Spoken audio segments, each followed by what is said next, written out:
Clubbing of income means, see, I have discussed with you this.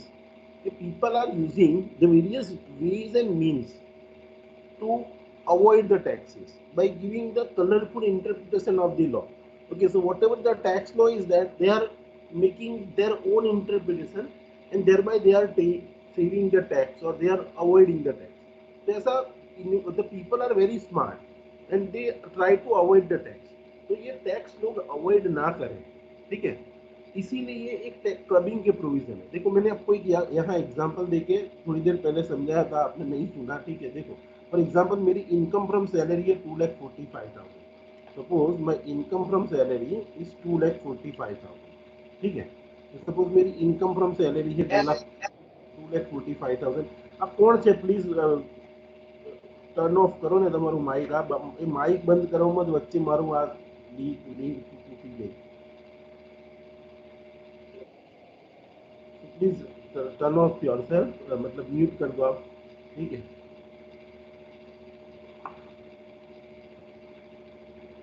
Just अभी you all are mute now. तो see, suppose my salary income is 2,45,000 और मेरी house property income है 2,45,000। तो मेरी taxable income कितनी हो गई? 4,90,000 देन 2,50,000। नो, हाउस प्रॉपर्टी में क्या होता है, देखो जो ओनर होता है वो is liable to pay the tax, the person who is the owner is liable to pay the tax. तो मैंने क्या किया, ये साल तो मैंने टैक्स भर पे कर दिया, 290 है which is more than 250, so I have paid the tax and I have paid the tax and I have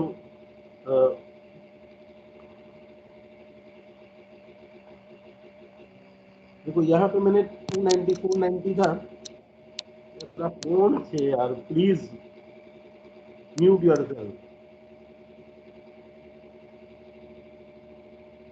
कोई नहीं सर। पर मानसिक कहीं कोई છે ને કોને મ્યુટ કરો? यार ये कहीं ट्रेस પણ નથી થતું इसको, तो અહીંયાથી ન્યૂ કોલ કરી દઉં છું। ओके,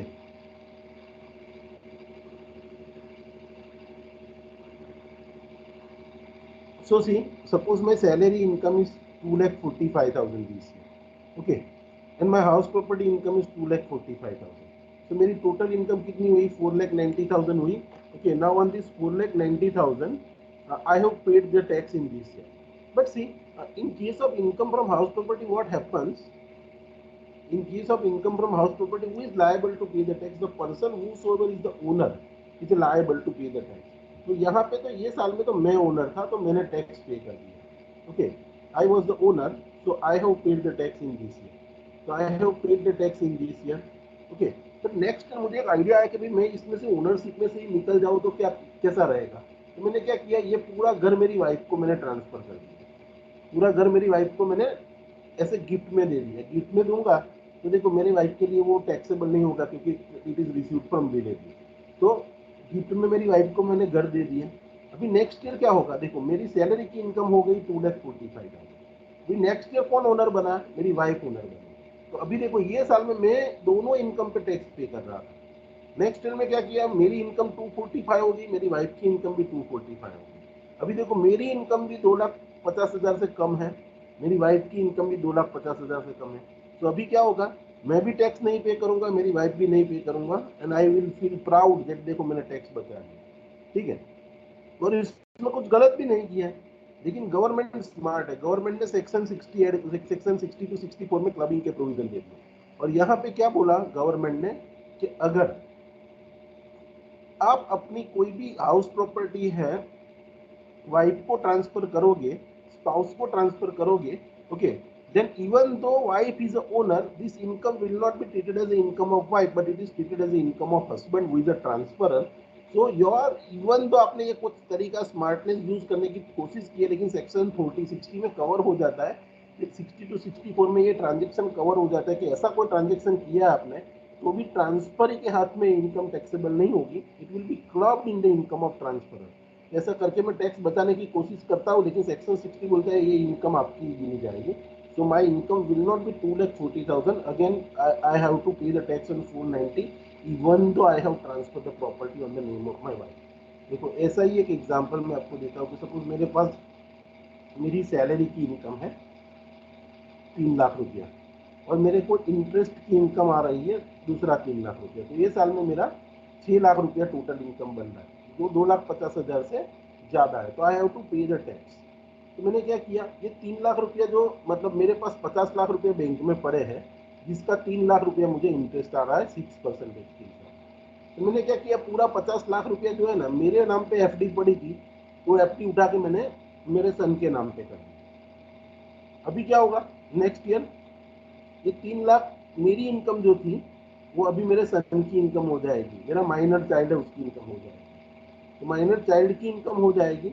तो अभी क्या होगा, देखो ये साल में मेरा इनकम 3 लाख का 3 लाख सैलरी का रहेगा और मेरे सन का भी 3 लाख हो गया, तो मेरा भी 3 लाख मेरे सन का भी 3 लाख।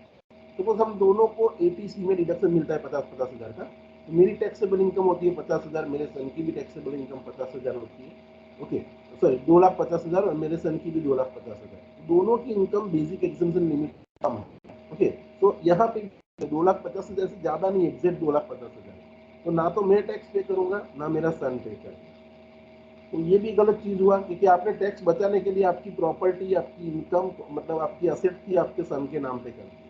ओके, तो this is also a wrong thing. तो क्लबिंग का प्रोविजन क्या कहता है कि भले आपने असेट ट्रांसफर कर दी, लेकिन इसकी इनकम है ना आपकी इनकम में ही काउंट होगा, तो आपको ये 6 लाख पे टैक्स पे करना पड़ेगा। This is called clubbing. देखो, तो देखो ये तीसरा एग्जाम्पल आपको मैं बता रहा हूँ, नहीं ये तीसरा एग्जाम्पल है लेटेस्ट। तो what is clubbing that I have explain you. Okay, now सी, तो क्लबिंग किसको कहते हैं। देखो यहाँ पे आपको मैंने बताया कि you are suppose to make the adjustment whenever we calculate the gross total income. आप ग्रॉस टोटल इनकम जब कंप्यूट करते हो, तो 5 हेड की इनकम कंप्यूट करने के बाद आपको क्या करना है, 2 एडजस्टमेंट करने हैं, एक सेट ऑफ इंक्वायरी फॉर का और एक क्लबिंग का। तो clubbing means what, clubbing means to add the income of other person in your income. आपकी इनकम में किसी और की इनकम ऐड करनी है, और वो क्यों ऐड करनी है, क्योंकि आपने किसी और को उस तरीके से वो इनकम ट्रांसफर कर रखी है जिसकी वजह से आपका टैक्स बचे। खरेखर वो इनकम आपकी ही होगी और आपने कुछ तरीका यूज करके किसी और को दे दिया, और आप साबित करना चाहते हो मेरी इनकम नहीं है, इस पर मैं टैक्स नहीं पे करूंगा, और वो सामने वाले की इनकम बहुत कम होगी तो वो भी टैक्स नहीं पे करेगा। तो ऐसे करके टैक्स बचाने के लिए लोग ऐसा धंधा करते हैं। इसीलिए गवर्नमेंट कि अगर आप ऐसे कोई भी तरीके से इनकम ट्रांसफर करते हो, तो it will be clubbed in the income of transfer. देखो, तो यहाँ section 60 to section 64 you can see in the material, ये सेक्शन 60 से लेके ये सेक्शन 64 तक अलग अलग सेक्शन के अंदर अलग अलग इनकम दे रखी है। और वो इनकम क्या है कि वो इनकम कोई एक पर्सन ने अर्न की है, उसने किसी और को दे दी है, फिर भी वो दे देने के बाद वो सामने वाला उसका ओनर भी बन जाता है वो इनकम का, फिर भी वो इनकम आपकी इनकम में क्लब होगी। That is called clubbing. समझ में आया what is clubbing? Yes, sir. Okay, so I hope Yes, that you have yes, sir. Understood that what is clubbing. तो देखो, एक क्लबिंग के सेक्शन 60 टू सेक्शन 64 है, तो हमें क्या करना है, तो क्लबिंग के 60 टू 64 के प्रोविजन पढ़ने हैं, और इसके बाद इसके 2 सम्स हैं, वो सम्स हम करेंगे। ठीक है, तो देखो सेक्शन 60 से 1 बाय 1 एक एक करके सेक्शन उठाते हैं। तो हम पहला सेक्शन, देखो ये एक ही लाइन है, this is not one liner, it is a section. देखो आपका ये समरी मटेरियल है, छोटा सा है, बट ये पूरे सेक्शन का एक्सप्लेनेशन है एक लाइन में, सेक्शन 60। तो व्हाट दिस सेक्शन 60 से, transfer of income without transfer of asset. अगर आप ऐसा करते हो कि आपके पास कोई असेट में से इनकम जनरेट हो रही है, okay, the income is generated from the asset. Now what you are doing, you are keeping the asset with yourself, but whatever income is generated from the asset, that you are transferring on the name of another person. For example, देखो यहाँ पे अभी थोड़ी देर पहले मैंने example दिया था, suppose मेरे पास घर है, तो घर का मालिक मैं ही रहता हूँ, लेकिन मैंने ऐसा अरेंजमेंट किया, मेरे बाड़ूवाद को बोला कि रेंट है ना मेरी वाइफ की इनकम में ट्रांसफर कर देना, साल की 3 लाख जो भी है rent, that you transfer in the name of my wife. Okay, suppose मेरे पास फिक्स डिपॉजिट पड़ी है 50 लाख रुपया, और उसका 2 लाख रुपया ब्याज आ रहा है साल का।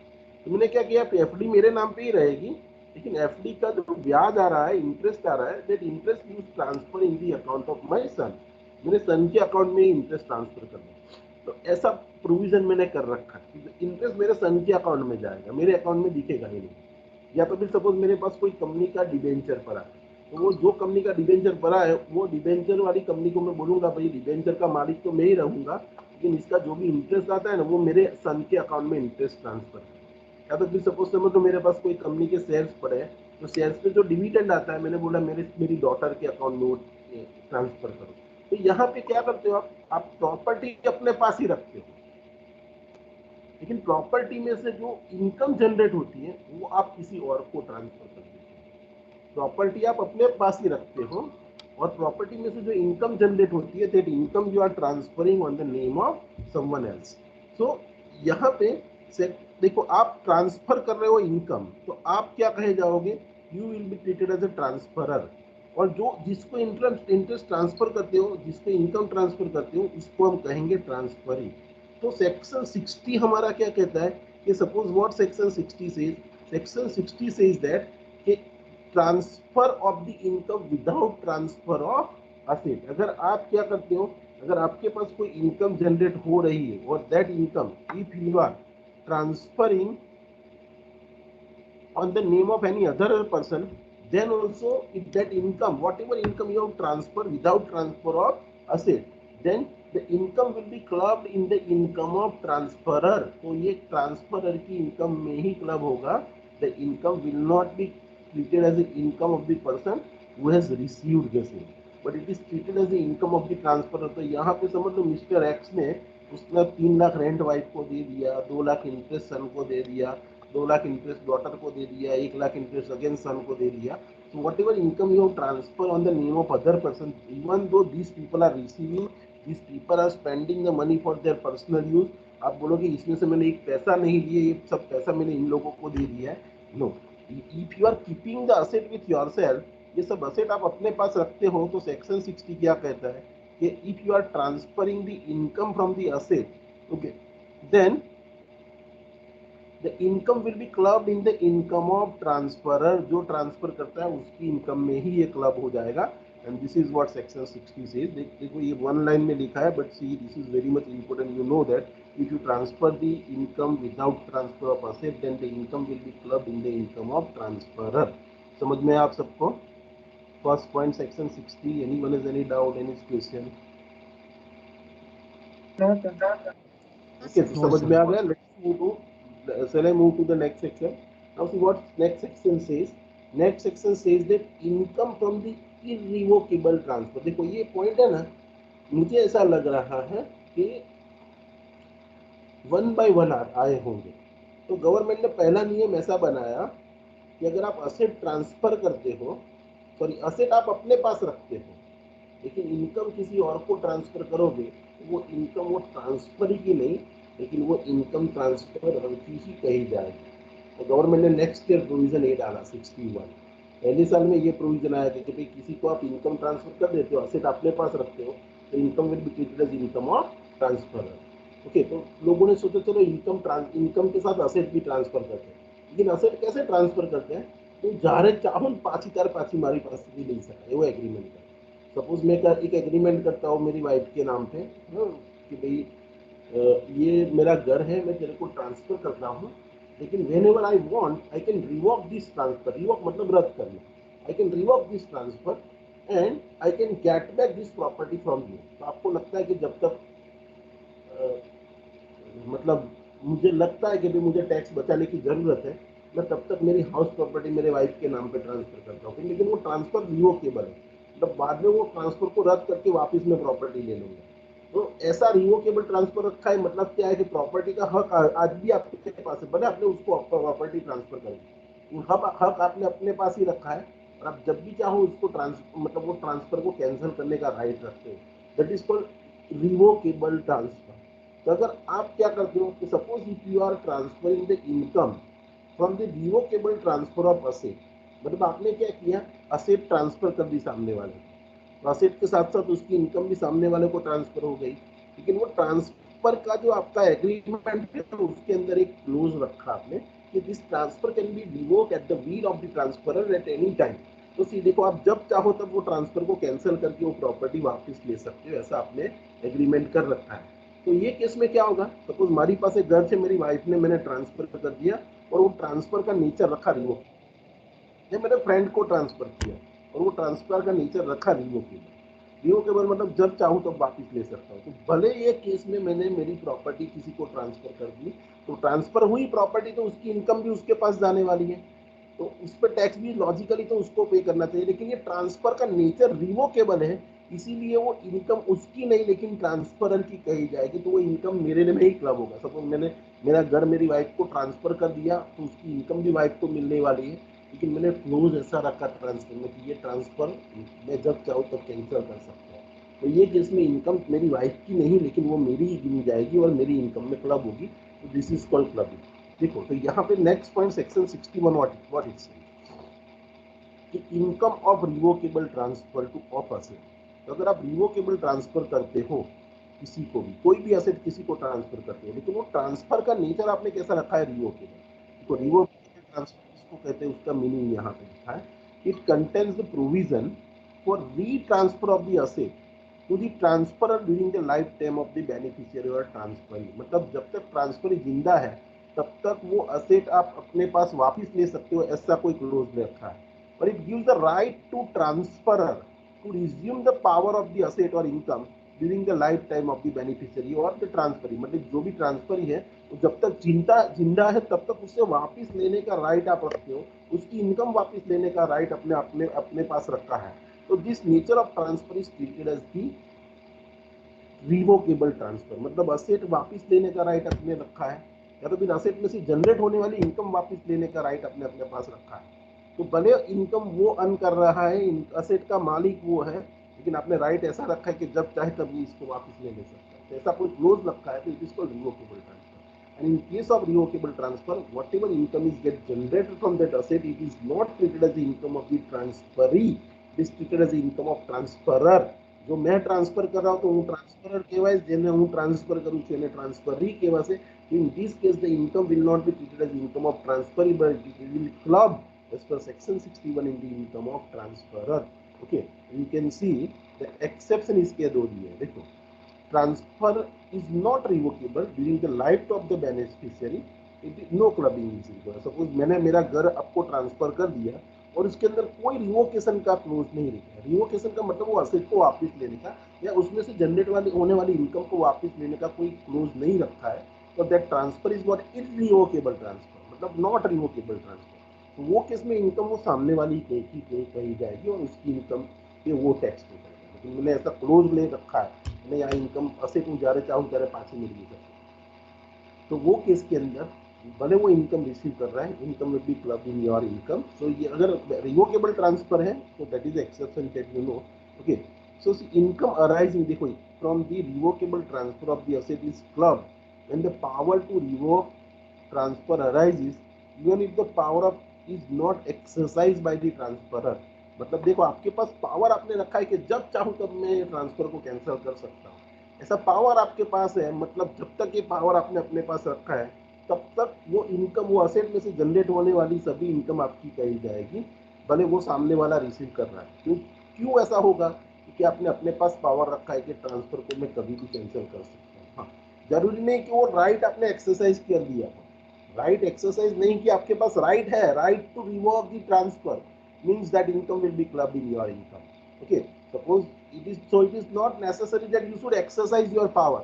तो पावर का यूज करके आप असेट वापस लो तब क्लब नहीं होगा, आपके पास पावर है तो income will be club.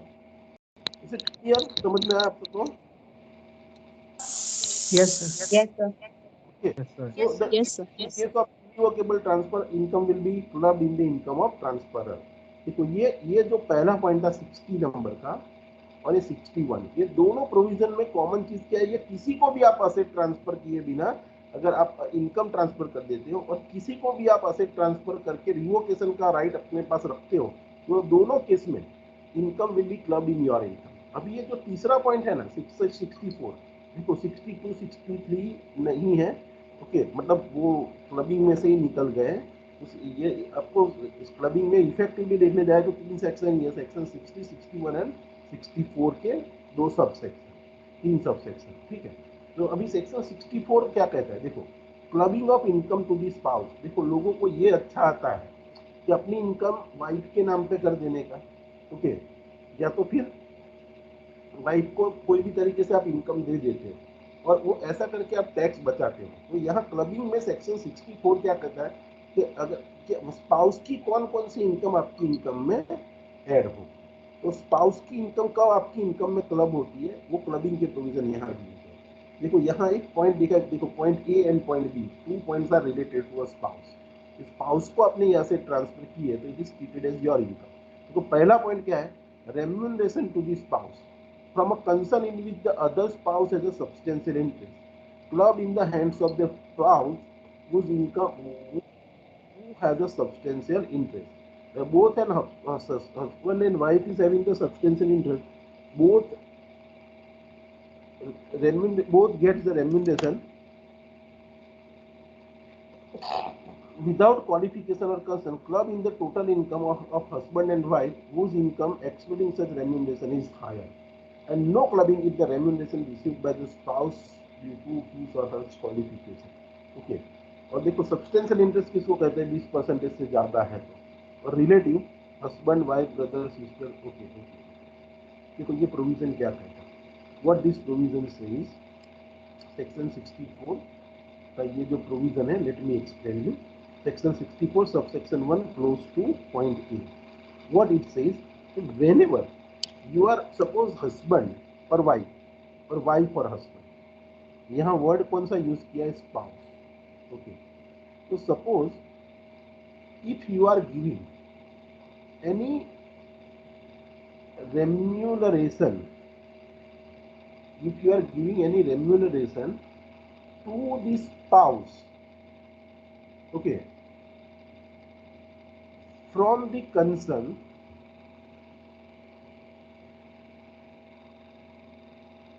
in which one is having substantial interest, then this remuneration will be clubbed in the income of the person who is having a substantial interest in the concern. Now what this point is, देखो ये पूरा point जो लिखा है मैं आपको example से explain करता हूँ। तो सपोज एक कोई एक मिस्टर एक्स है, इसका एक पार्टनरशिप फर्म है एक्स वाई एंड कंपनी करके, एक पार्टनरशिप फर्म है, और ये पार्टनरशिप फर्म में से मिस्टर एक्स अपनी जो वाइफ है, मतलब मिसिस एक्स, ये उसकी क्या हो गई, spouse.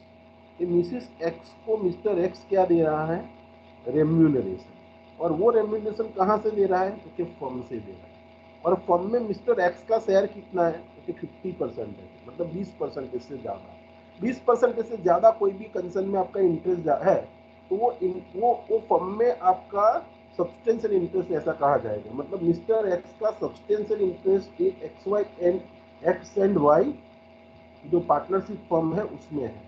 X and Y partnership firm में मिस्टर एक्स का इंटरेस्ट कितना है, 50, मतलब 20% से ज़्यादा है, मतलब इसका इंटरेस्ट कैसा कहा जाएगा, सब्सटेंशियल इंटरेस्ट। अब ये मिस्टर एक्स मिसिस एक्स को रेम्यूनरेशन दे रहा है, तो जितना भी रेम्यूनरेशन ये मिस्टर एक्स मिसिस एक्स को दे रहा है, this will not be treated as a income of missus X, but it will be clubbed,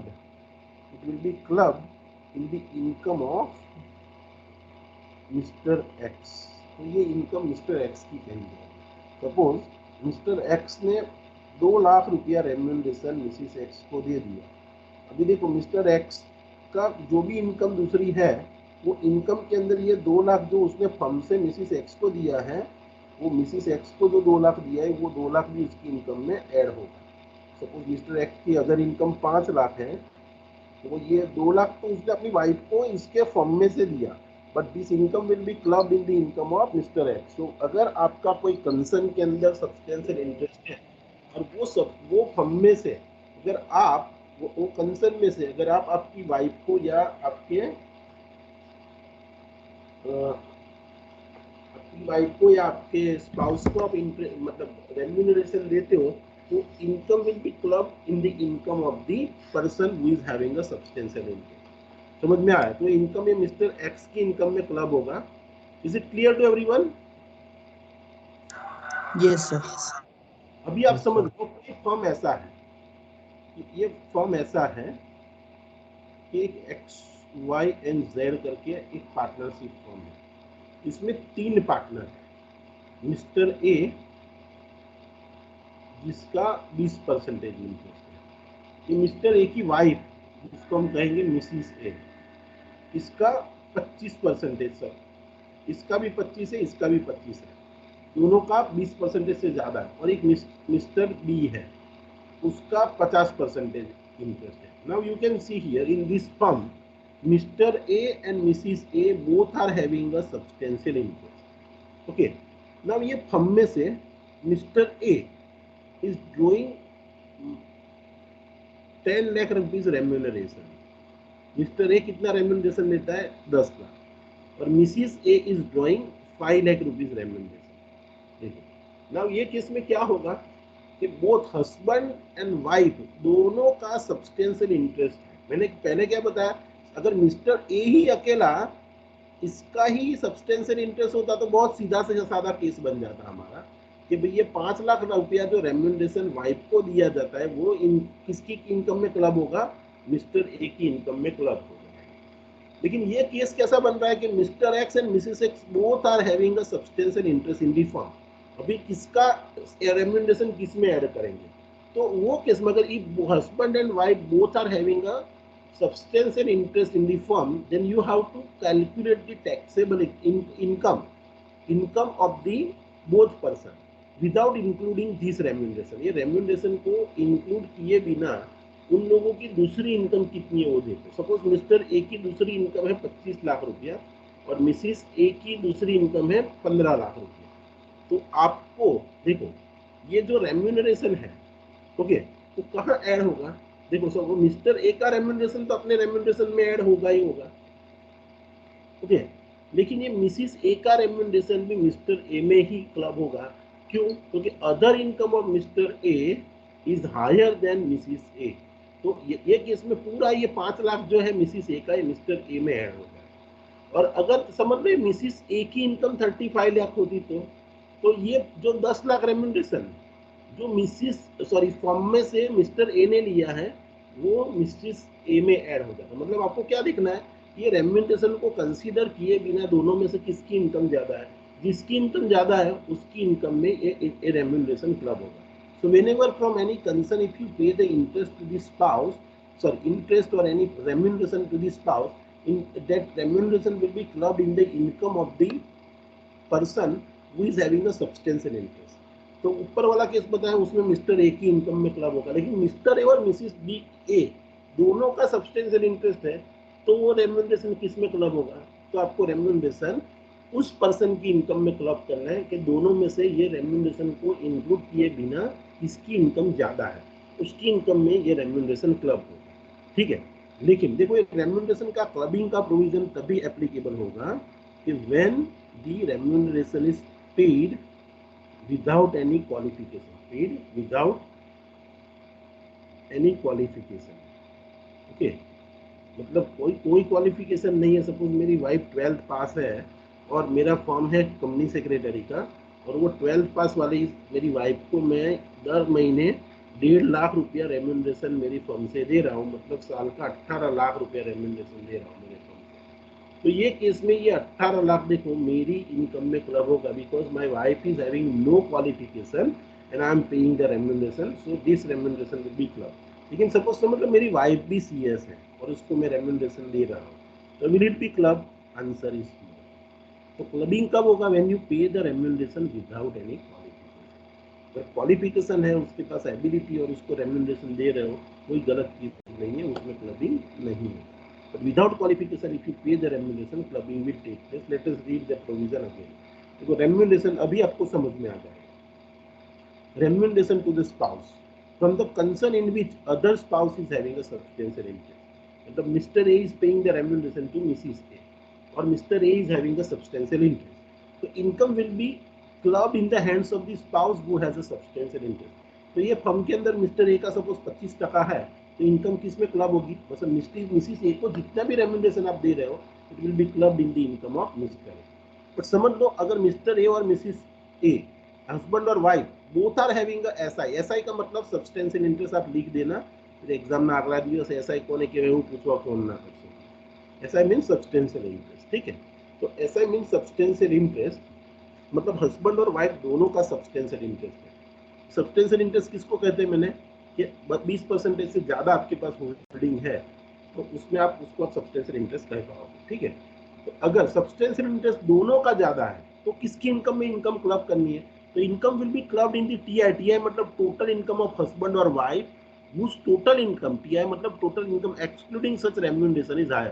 दोनों में से ये रेम्यूनरेशन ऐड करने के पहले दोनों में से किसकी इनकम ज्यादा है, जिसकी इनकम ज्यादा है उसमें वो रेम्यूनरेशन क्लब हो जाएगा। ओके, देखो अगर remuneration is paid or received by the spouse due to her his or her qualification, मतलब क्वालिफिकेशन की वजह से वो एबल है और उसको रेम्यूनरेशन देती है, तो क्लबिंग नहीं एप्लीकेबल होगा। No clubbing is applicable if the other spouse is having the substantial interest, sorry, spouse is having a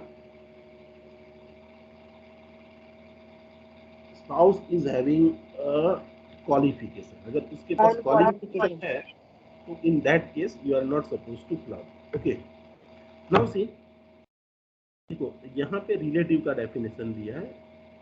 यहाँ रिलेटिव का डेफिनेशन क्यों दिया है, क्योंकि देखो सब्सटेंशियल इंटरेस्ट किसको कहते हैं, individual along with his or her spouse relative holds 20% और मोर इक्विटी शेयर्स।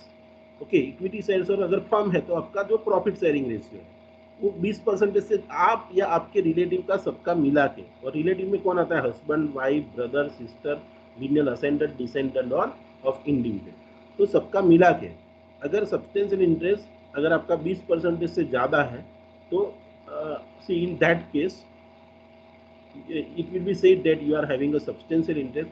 तो सब्सटेंशियल इंटरेस्ट आपका फर्म में है, कंपनी में है, और आपने आपके स्पाउस को रेम्यूनरेशन दिया है, विदाउट क्वालिफिकेशन दिया है, तो क्या होगा, वो इंटरेस्ट जिसका भी सब्सटेंशियल इंटरेस्ट है उसकी इनकम में वो रेम्यूनरेशन ऐड होगा। अगर दोनों का सब्सटेंशियल इंटरेस्ट है तो ये रेम्यूनरेशन को कैलकुलेट करने से पहले दोनों की में से किसकी ज़्यादा इनकम है उसकी इनकम में वो रेम्यूनरेशन ऐड होगा। Okay, now see the next point you can see income of the asset transfer to the spouse or son's wife. देखो अगर आप आपके स्पाउस को, मतलब हस्बैंड वाइफ को या फिर वाइफ हस्बैंड को इनकम ट्रांसफर करता है, सॉरी असेट ट्रांसफर करता है, सॉरी असेट नहीं इनकम ट्रांसफर करता है, ओके, या तो फिर सन की वाइफ को, मतलब बेटे की वाइफ को अगर आप इनकम ट्रांसफर कर देते हैं, ओके, तो whatever income you are transferring it will be clubbed in the income of transferor। you can see here the provision, if individual transfer any asset other than house को छोड़ के अगर आप आपके पास कोई भी असेट है लाइक शेयर्स डिबेंचर, ये जो पॉइंट मैंने आपको बताया ये सभी असेट है, फिक्स डिपॉजिट, ये जो असेट है, suppose if you are transferring, घर को छोड़ के अगर आप क्या करते हो, if you are transferring the any asset other than house to his or her spouse, या तो फिर आप आपकी सन की वाइफ को ट्रांसफर करते हो फॉर ए इनएडिक्वेट कंसीडरेशन। देखो इनएडिक्वेट कंसीडरेशन किसको कहोगे, कि मार्केट वैल्यू या फेयर मार्केट वैल्यू, या तो फिर अगर जमीन है तो स्टैम्प ड्यूटी वैल्यू, घर तो इसमें इंक्लूड नहीं है। तो ऐसी जो कीमत है वो कीमत से कीमत में अगर आप आपके पास कोई असेट है वो असेट ट्रांसफर कर देते हो, या तो आपकी स्पाउस को या तो फिर आप आपके सन की वाइफ को ये असेट ट्रांसफर कर देते हो। ओके, तो यहाँ पे क्या होगा, देखो income from such asset shall be clubbed in the total income of transferor. ये इनकम जो भी ये असेट जनरेट करेगी that income will be clubbed in the income of the transferor, it is not treated as income of transferring.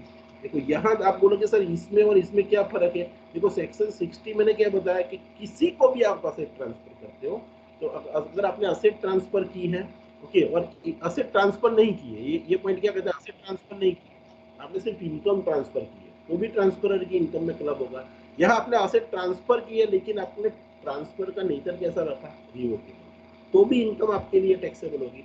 अभी आपने irrevocable transfer किया, लेकिन वो इररिवोकेबल ट्रांसफर किसको किया, वाइफ को या तो फिर सन की वाइफ को, या तो फिर हस्बैंड को या तो फिर सन की वाइफ को। अगर लेडी असेसी है वो अपने हस्बैंड को, स्पाउस वर्ड यूज किया है, तो अगर आप आपके सन की वाइफ को या तो फिर अपने स्पाउस को कोई असेट ट्रांसफर करते हो other than house property for inadequate consideration, then income will be clubbed in the income of transferor. जो वो असेट से जो इनकम ट्रांसफर होती है that will be clubbed in the income of transferor.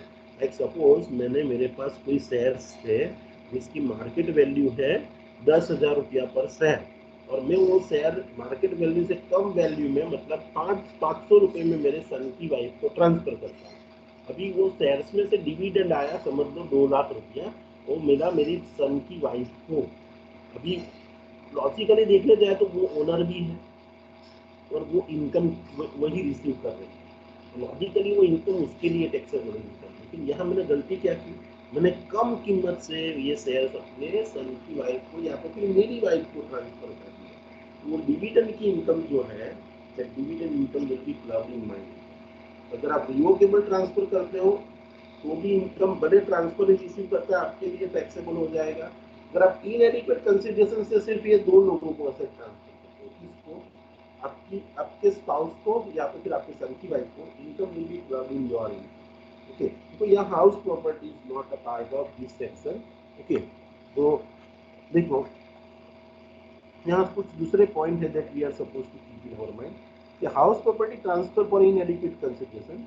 तो ये केस में deemed owner under section and no clubbing is required. मतलब देखो ये केस में क्या होता है, ये हाउस प्रॉपर्टी में अगर आपने पढ़ा है डिटेल में, तो हाउस प्रॉपर्टी के अंदर एक पॉइंट ऑलरेडी कवर हो जाता है कि अगर आप किसी को भी आपका घर इनएडिक्वेट कंसीडरेशन से ट्रांसफर करते हो तो वो केस में वो सामने वाला ओनर नहीं बनेगा, आप ही ओनर कहे जाओगे। अगर आपने इनएडिक्वेट, सपोज मेरे पास एक घर है जिसकी स्टैम्प ड्यूटी वैल्यू 50 लाख है, मैंने 1 लाख रुपये में कोई मिस्टर एक्स वाई जेड को दे दिया 1 लाख रुपये, तो यहाँ दिख रहा है कि मैंने इनएडिक्वेट कंसीडरेशन से घर दिया है, तो ये घर से जनरेट होने वाली इनकम पे टैक्स बचाने के लिए घर मैंने किसी और को दिया। तो वो केस में हाउस प्रॉपर्टी का सेक्शन ऐसा बोलता है, सेक्शन 27, ओके, कि भाई ये केस में ट्रांसफरर ही ओनर माना जाएगा, तो transferor is liable to pay the tax. तो हाउस प्रॉपर्टी का सेक्शन ऑलरेडी क्लबिंग कर देता है, इसीलिए यहाँ अदर देन हाउस प्रॉपर्टी देता है। तो हाउस प्रॉपर्टी का ऑलरेडी क्लबिंग हो जाता है, क्योंकि जो सामने वाला जिसको आपने इनएडिक्वेट कंसीडरेशन से असेट ट्रांसफर की उसको ओनर नहीं माना जाता, ट्रांसफरर को ही ओनर माना जाता है। तो ट्रांसफरर ओनर है तो ट्रांसफरर को ही टैक्स पे करना पड़ेगा, तो वो कवर हो जाता है वहाँ पे, इसीलिए यहाँ पे उसको एक्सेप्शन में रखा है क्योंकि वहाँ पे कवर हो जाता है। ठीक है, same way capital gain on transfer of such property club in the hands of transferor. Suppose समझ लो कि मैं असेट, कोई असेट है जो लाइक सपोज शेयर है वो transfer to my son's wife, मैंने 25,000 रुपये में शेयर बाय किए, तो 25,000 के शेयर मैं अपने सन की वाइफ को दे देता हूँ 2,000, 2-3 साल तक मुझे डिविडेंड मिलता है, किसको, मेरे सन की वाइफ को। तो वो सन की वाइफ को भले मिल रहा है लेकिन वो डिविडेंड मेरी इनकम का आ जाएगा और मुझे उस पर टैक्स पे करना है। अभी ये शेयर जो 25,000 के जो मैंने खरीदे थे, मेरे सन की वाइफ को मैंने 2,000 में दिए, अभी ये शेयर मेरे सन की वाइफ बेच रही है 1 लाख। तो ये केस में क्या हुआ, देखो ये कैपिटल गेन जो हो रहा है सेल ऑफ शेयर्स पे, वो किसके लिए टैक्सेबल होगा, that capital gain will be taxable in the hands of transferor. मतलब कॉस्ट ऑफ एक्विजिशन मेरी ही लेने की, मेरी कॉस्ट ऑफ एक्विजिशन कितनी थी, 25,000, ये 2,000 में तो मैंने उसको सिर्फ इनकम टैक्स बचाने के लिए ट्रांसफर किया था, वो दिख रहा है। तो देखो मैंने और मेरे सन की वाइफ ने इसको कितने में बेचा, 1 लाख रुपये, मेरी कॉस्ट ऑफ एक्विजिशन कितनी, 25,000, दोनों का डिफरेंस हुआ 75,000 is a capital gain, and that capital gain will be taxable in my hand, not in the hands of transferee। जो मेरे सन की वाइफ है या मेरी वाइफ है उसको दिया है तो वो इनकम उसके लिए टैक्सेबल कैपिटल गेन नहीं होगा, that capital gain will be taxable in my hand. Okay, समझ में आया आपको ये पॉइंट, पूरा जो एग्जांपल आपको मैंने दिया वो कैपिटल गेन वाला। Yes, sir. ओके, नाउ सी नेक्स्ट पॉइंट। देखो ये पॉइंट ऐसा है,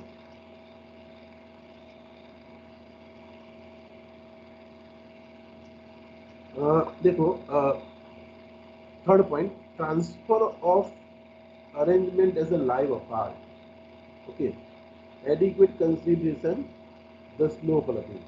तो कुछ समझ लो, सॉरी ऊपर वाला एक पॉइंट रह गया 2 नंबर का, ट्रांसफर बिफोर मैरिज और after divorce, no clubbing is required. तो कुछ समझ लो मैंने एंगेजमेंट की और मेरे पास एक प्रॉपर्टी थी, तो वो प्रॉपर्टी मेरी फियांसी को ट्रांसफर कर दी। ओके, तो ये केस के अंदर उसकी जो प्रॉपर्टी की इनकम जो है वो मेरी इनकम में क्लब होगी। आंसर इसमें यहाँ वर्ड क्या दिया है, spouse or son's wife.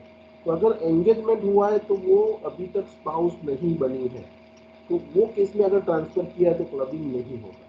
Same way suppose wife से डाइवोर्स हो गया और इसके बाद असेट आपने वाइफ को दी थी लेस कंसिडरेशन में, तो भी क्लबिंग नहीं होगा क्योंकि स्पाउस नहीं है। The day on which you transfer the asset on that day he is not wife, okay, so in that case the income will not be club. तो मतलब क्या जरूरी है कि असेट को ट्रांसफर करते हो, ओके, असेट ट्रांसफर आप करते हो तो वो केस में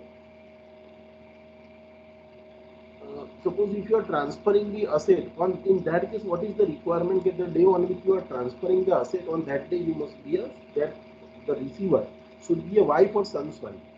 और अगर वो सन का डिवोर्स हो गया या तो फिर आपका डिवोर्स हो गया और फिर आप अपनी वाइफ को प्रॉपर्टी बेच रहे हो, वो केस में क्लबिंग होगा। Answer is no. यहाँ रिक्वायरमेंट क्या है कि अगर अपने स्पाउस को बेचा है लेस कंसिडरेशन में, तो in that case the asset will not be transfer, मतलब the clubbing will not take place. तो मतलब मैरिज रहना जरूरी है। अगर मैरिज आपका सब्सिस्ट नहीं कर रहा तो in that case the income will not be club, okay, in that case the income will not be club. Now see suppose third number point, मतलब ट्रांसफर करते टाइम पे मैरिज होना जरूरी है। अगर मैरिज से पहले ट्रांसफर किया है या तो फिर मैरिज के को मतलब डाइवोर्स के बाद ट्रांसफर किया है तो क्लबिंग नहीं होगा। नाउ थर्ड पॉइंट क्या है कि transfer for a agreement for a live apart, मतलब क्या है आपने पूरा कंसिडरेशन दिया, एडिक्वेट कंसिडरेशन पे करके अगर आपने असेट को ट्रांसफर की है तो क्लबिंग नहीं होगा। अब क्लबिंग कब होगा? When asset is transfer for the inadequate consideration. यहाँ पे आप देख सकते हो, यहाँ बहुत क्लियरली लिखा है कि when the asset is transfer for the inadequate consideration. Inadequate consideration से अगर आपने असेट ट्रांसफर की है तो ही क्लबिंग होगा। Suppose if you do the transfer for a adequate consideration, so clubbing is not necessary. Okay, now see suppose if the property is acquired by the wife out of the pin money, clubbing is required. Answer is no. Suppose समझ लो हर महीने में अपनी wife को 25,000 रुपया देता हूँ खर्चा करने के लिए और वो 25,000 बचा रखती है, बचाया करती है और वो पैसा इकट्ठा करके समझ लो उसने गोल्ड खरीदा, गोल्ड नहीं सपोज कोई कंपनी के शेयर खरीदे और फिर उसको डिविडेंड मिल रहा है, will that income will club in my income? Answer is no. अगर टीन मनी से पैसा इकट्ठा करके उसने अगर वो प्रॉपर्टी ली है और वो प्रॉपर्टी से इनकम जनरेट कर रही है तो that income will not be club in my income. Okay, so no clubbing. Okay, no clubbing if the asset is acquired by the teen money. No clubbing if the adequate consideration is paid and transfer is a agreement of to a live part. Agreement to the live part मतलब you and your spouse has entered into agreement. You have as a part of the agreement you have paid the adequate consideration. You have received the adequate consideration. In that case, no clubbing is required.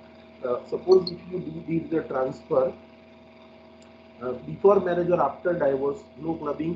Okay, तो clubbing कब होगा?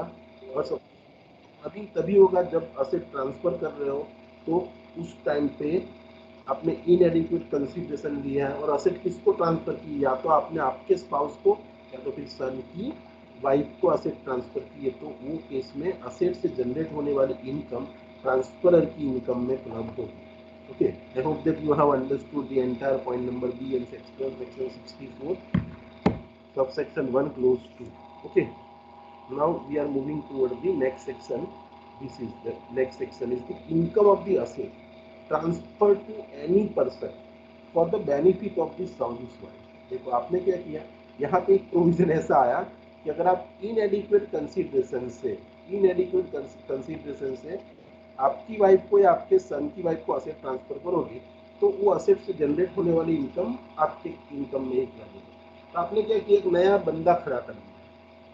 સનની વાઈફને નથી transfer કરવી ને, તો સનની વાઈફના ભાઈને કીધું કે આ અસેટ તારા નામે હું કરી દઉં છું, એમાંથી જે ઇન્કમ જનરેટ થાય ને એ મારા છોકરાની વાઈફને આપી દેશે, ઇન્કમ તો મારા ઘરમાં જ આવવાનું છે, અસેટ હું કહું ત્યારે તારે મને પાછી આપી દેવાનું કે તું તારી બેનને આપી દેશે, એવો કોઈ ક્લોઝ કે એના બેનિફિટ માટે તમે અસેટ કોઈને ટ્રાન્સફર કરો છો। In that case also suppose if you are transferring any asset to any person, कोई भी पर्सन को आप इनकम ट्रांसफर करते हो, ओके, और दैट इनकम, देखो income from a asset transfer to any person for the benefit of the spouse or son wife, आपकी wife के आपके स्पाउस के बेनिफिट के लिए या तो फिर आपके बेनिफिट के लिए, आपके सन की वाइफ के बेनिफिट के लिए अगर आपने थर्ड पार्टी को असेट ट्रांसफर की है तो भी इनकम आपकी इनकम में इंक्लूड होगी। मतलब समझ लो मैंने अपनी प्रॉपर्टी मेरी वाइफ को ना देते हुए मेरे साले को दे दी, साले को बोला है कि इसमें से जो भी इंटरेस्ट आता है या प्रॉपर्टी में से जो भी रेंट आता है that you give to my wife. In that case also whatever income you are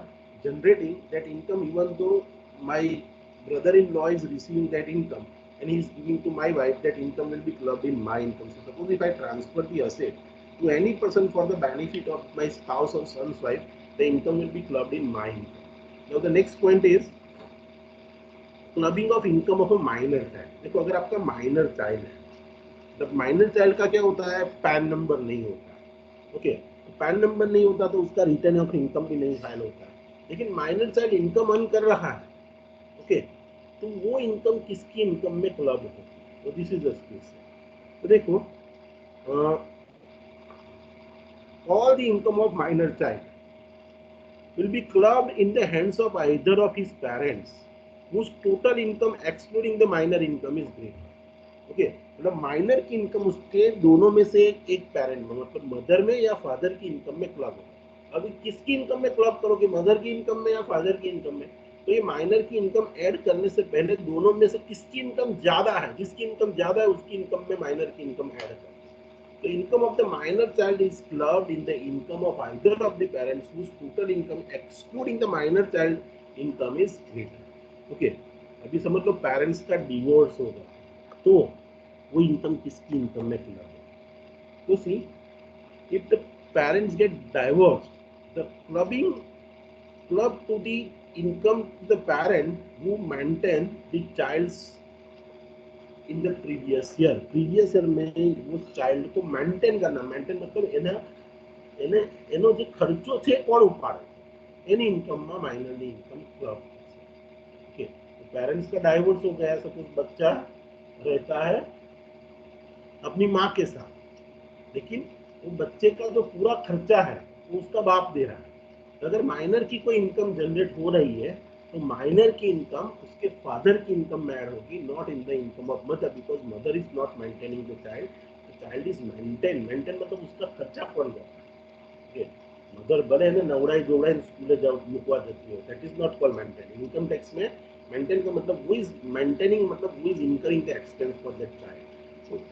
जो the person who is maintaining out of to the minor child, in that person income the income will be club. अगर समझ लो उसके mother और father दोनों की death हो गई तो इनकम किसके इनकम में क्लब होगी, तो इन दैट केस देखो इनकम किसी के इनकम में क्लब नहीं होगी। The income of the minor child can not be assessed in the hands of his grand parent. Grand parent की इनकम में वो क्लब नहीं होगी, जब तक वो माइनर है तब तक वो टैक्स भी नहीं भरेगा।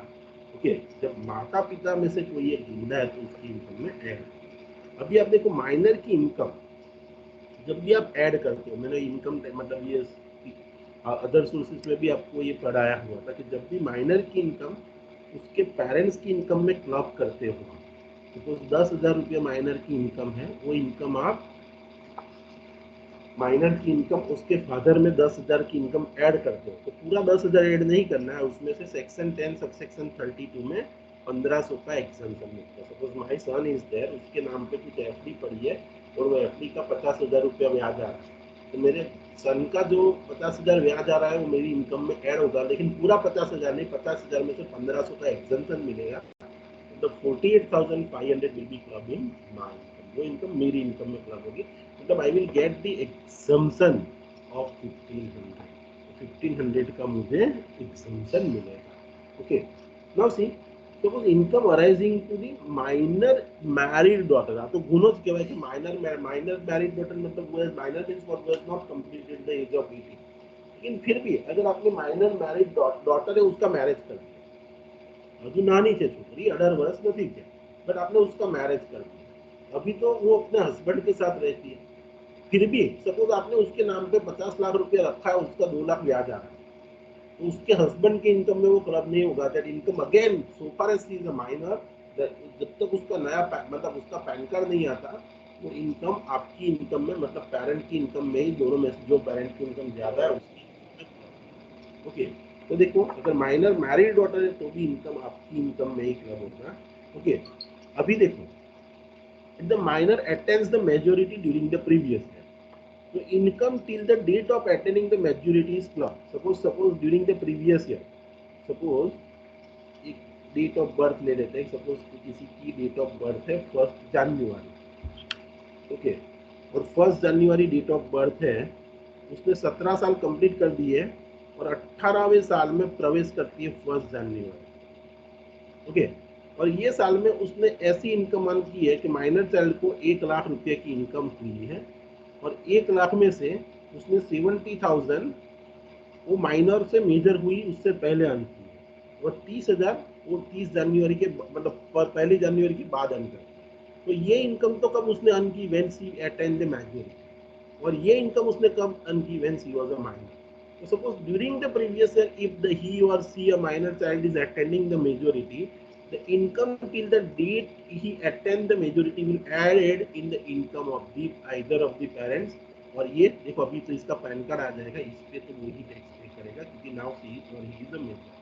ओके, तो income till the date he or she attends the majority will club in the income of the parent, and once it is get clubbed, sorry, it is she get the majority, so income till the date of attaining the majority is get club। उसके बाद की income तो minor child अभी major हो गया, उसका pan card आ गया, वही टैक्स पे करेगा। देखो you should remember, minor child अगर इनकम अर्न कर रहा है, ओके, तो ये इनकम का कोई क्लबिंग नहीं होगा। कौन सी इनकम का क्लबिंग नहीं होगा? Income which is earn by the minor child by using his own skill. Okay, तो ओन स्किल से अगर माइनर चाइल्ड कमा रहा है तो वो इनकम आपकी इनकम में क्लब नहीं होगी, और माइनर को भी टैक्स नहीं पे करना है because he is not having the pan number. Okay, like suppose my son is working in one TDCBL or my daughter is working in the TDCBL and she is earning 5 lakh rupees or 10 lakh rupees per annum. Now will that income clubbing my income or my wife's income? Answer is no, because he or she has earned that income by using the skill, अपनी skill को use करने। Suppose वो painter है, singer है, कलाकार है कोई, और वैसा कुछ करके वो इनकम कमा रहा है, तो वो इनकम का कभी भी क्लबिंग नहीं होगा। तो आप बोलोगे सर बड़ी इनकम स्किल की कमावा नहीं, तो कई इनकम क्लब कैसे? तो क्लब कौन सी इनकम करते हैं? देखो लोग क्या करते हैं, माइनर चाइल्ड के नाम पे बड़ी प्रॉपर्टी कर देते हैं, घर है ना नाम में कर दीजिए, शेयर है ना नाम पर कर दीजिए, और यहाँ से इंटरेस्ट की इनकम, रेंट की इनकम आती है। वो इंटरेस्ट की इनकम और रेंट की इनकम क्या होगी? It will club in the income of parents. ऐसा अगर माइनर चाइल्ड अपनी स्किल यूज करके कमा रहा है, वो इनकम का कोई क्लबिंग नहीं होगा। माइनर चाइल्ड को इंटरेस्ट की इनकम आ रही है, उसको रेंट की इनकम आ रही है, उसको डिविडेंड की इनकम आ रही है, तो that income will club because it is not earn by way of using the skill. लेकिन स्किल अर्न करके आप कमा रहे हो, that income will not be club. अगर देखो माइनर चाइल्ड है, उसके नाम पे सपोज आपने प्रॉपर्टी भी कर रखी है, लेकिन माइनर चाइल्ड कैसा है? Is suffering from the disability which is mention under section 18। Eighty U आपने पढ़ा होगा। एटीयू क्या है? कि जो डिसेबल, फिजिकली डिसेबल, ओके, मतलब is unable to hear, unable to speak, okay, hearing impairment है, और कैन नॉट स्पीक, ओके, और ही कैन नॉट वॉक, ऐसा जो है फिजिकली डिसेबल। ओके, वैसे फिजिकली डिसेबल के चाइल्ड के नाम पे कोई भी प्रॉपर्टी और उससे इनकम आ रही है, it is treated as his or her income. That income will not be clubbed in the income of parents.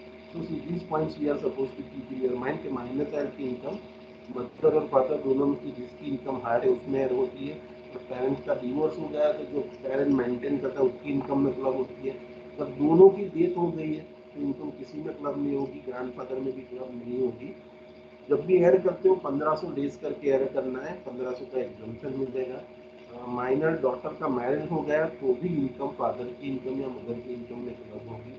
Minority अगर आप ड्यूरिंग द ईयर अटेंड करते हो तो जब मेजर बन गए उसके बाद की इनकम पे माइनर खुद टैक्स पे करेगा, और before attending the majority what ever is the income that will be club in the income of the parents. लेकिन माइनर ने अगर स्किल यूज करके इनकम अर्न किए, that will not be club.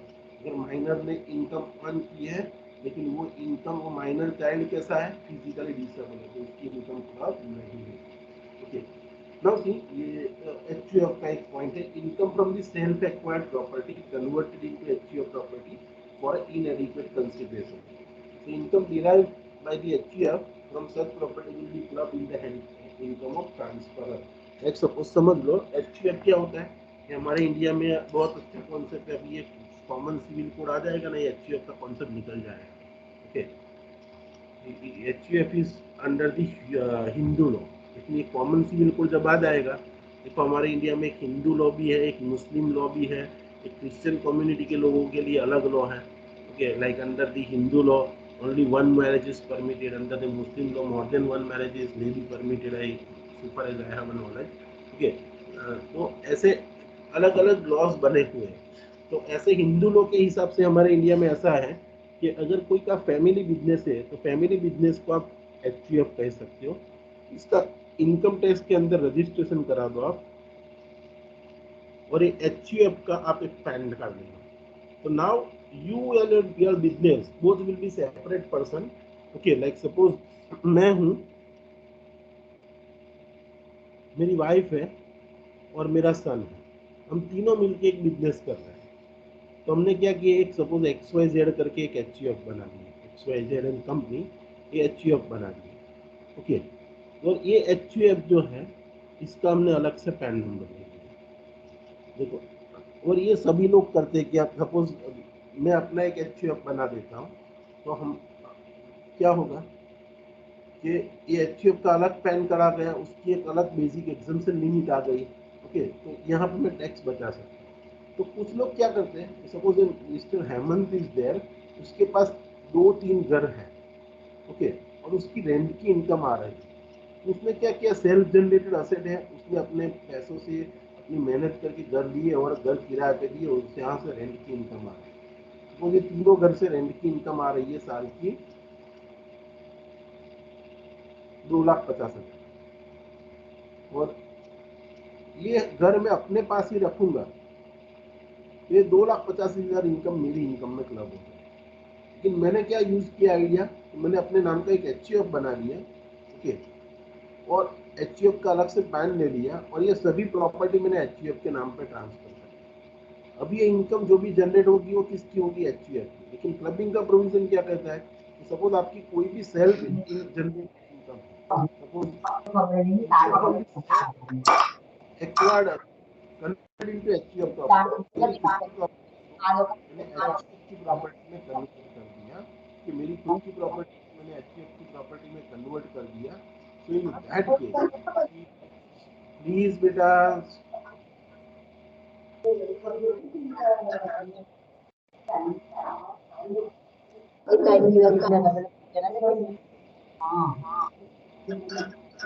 आवाज आ रही है, Vinal, please mute yourself.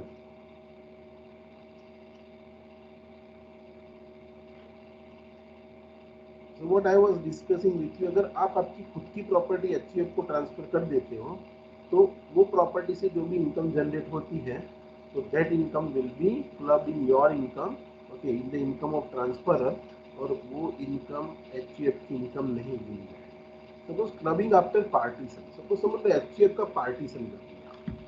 Okay, तो share of the individual, उसके स्पाउस और माइनर चाइल्ड का स्पाउस है, that will be clubbed in the income hands of transfer. Okay, मतलब देखो सपोज मैंने एक प्रॉपर्टी थी, वो HUF को दे दी, अभी HUF का पार्टीशन कर दिया, मतलब है ना, भाग पड़ी है, बता छूटू पाड़ दी। तो इसमें से HUF में से जितना पोर्शन मुझे, मेरी वाइफ को और मेरे माइनर चाइल्ड को मिला है, और उसमें से जो इनकम जनरेट होती है, that will be clubbed in the income of the transfer, वो मेरी इनकम कही जाएगी। देखो, important point related to the clubbing of income, दूसरे कुछ इंपॉर्टेंट पॉइंट है कि no clubbing on the accretion of the income, मतलब इनकम ऑन इनकम। तो कुछ समझ लो, मैंने मेरे शेयर्स हैं, मेरी वाइफ को दे दिया इनएडिक्वेट कंसिडरेशन से, तो शेयर्स में से मिलने वाला डिविडेंड मेरी इनकम में क्लब हो जाएगा। ओके, और वो डिविडेंड का पैसा मेरी वाइफ के पास ही पड़ा रहा, वो डिविडेंड का पैसा जो था उसने बैंक में रख दिया, और अभी वो बैंक में से FD करके उसको एक ब्याज मिल रहा है, डिविडेंड की इनकम मेरे लिए टैक्सेबल होगी। डिविडेंड के पैसे इकट्ठा करके एफडी कर दी है तो एफडी की इनकम मेरी वाइफ की इनकम कही जाए। तो इनकम पे इनकम होती है, that will be taxable in the hands of the person who is receiving the income and will not be clubbed in the income of transfer. Okay, देखो change in the identity of the asset. Okay, तो income of such change asset shall be clubbed. Okay, अगर आप identity change कर देते हो asset की, suppose मैं अपनी वाइफ को शेयर्स ट्रांसफर करता हूँ इनएडिक्वेट कंसीडरेशन, फिर मेरी वाइफ वो शेयर्स बेच लेती है और उससे डिबेंचर बाय करती है, identity of the asset is change. तो मैंने उसको ए लिमिटेड के शेयर्स दिए थे, उसने वो बेच दिया और बी लिमिटेड के शेयर्स वही पैसों से खरीद लिए, तो identity of the asset is change. Will the clubbing take place? Suppose वो बी लिमिटेड से डिविडेंड मिला मेरी वाइफ को, तो वो क्लब होगा? Answer is yes. आपने क्या किया, आइडेंटिटी चेंज करने की कोशिश की और वाइफ को ए लिमिटेड के शेयर ट्रांसफर किए, वाइफ को बोला बेच दे इसको और इसके पैसे से बी लिमिटेड के खरीद लिया, आइडेंटिटी इज चेंज। फिर भी अगर आपने ऐसा किया है, फिर भी वो बी लिमिटेड से भी डिविडेंड मिलता है, will be taxable in my income. Okay, देखो क्लबिंग ऑफ लॉसेस, यस, अगर प्रॉफिट का क्लबिंग होता है तो लॉसेस का भी क्लबिंग होगा। तो income includes the loss also, thus the loss is also clubbed. એવું હશે Loss કઈ એમ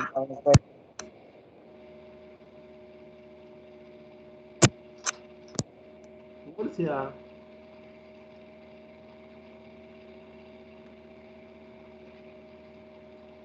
ओके, नो सी क्लबिंग कहाँ होगा? देखो देखो, clubbing is club in the relevant है। सपोज मेरे मेरे सन को मैंने घर ट्रांसफर कर दिया, सपोज इसको XYZ को मैंने घर ट्रांसफर कर दिया, या फिर घर में से आने वाली इनकम ट्रांसफर कर दी, घर की मालिकी मेरे पास रखी, तो ये हाउस प्रॉपर्टी की इनकम है, तो मेरी हाउस प्रॉपर्टी की इनकम में क्लब है। मतलब आपको टोटल इनकम में क्लब नहीं करना है, you are suppose to make the clubbing in the relevant है। ओके, सपोज मेरे को अदर सोर्सेज से इनकम आ रही है, सपोज मैंने मेरे शेयर्स खरीदे थे, मैंने वाइफ को ट्रांसफर कर दिया और उससे आने इनएडिक्वेट कंसीडरेशन, उससे आने वाला डिविडेंड मेरे लिए कौन से हेड में टैक्सेबल होगा? It is in the relevant head, मतलब अदर सोर्सेज में टैक्सेबल होगा।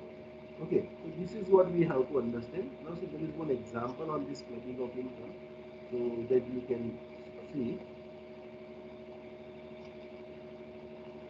दिख रहा है आप सबको example?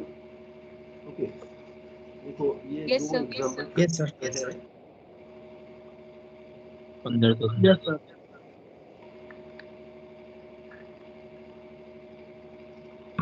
that you can see. सुनाई दे रहा है आप सबको? आवाज आ रही है? Yes, sir. Yes, sir. yes sir Yes, sir. You see the screen, there are two examples which are given Yes, here. sir. yes sir Okay, तो ये दो एग्जाम्पल है छोटे छोटे that we are supposed to solve. One and two. Okay, two examples are there. Let us see the example. देखो, there is one example. Mr. A is having a 3 minor children. उसके 3 minor children. 2 twin daughters जिसकी as कितनी है? 12 years, मतलब वो 18 साल से कम है, मतलब वो दोनों माइनर है। And one son age 16 years, मतलब सन 16 years का है, मतलब तीनों माइनर है। Income of the twin daughters is ₹2000 per annum and that of son is 1200 per annum. तो सन को 1200 रुपया पर साल में मिलता है, तो दोनों डॉटर को 2-2 हजार रुपया कहीं से मिल रहा है। अभी मिस्टर ए ने क्या किया? Mister A has transfer her flat, तो ये Mrs A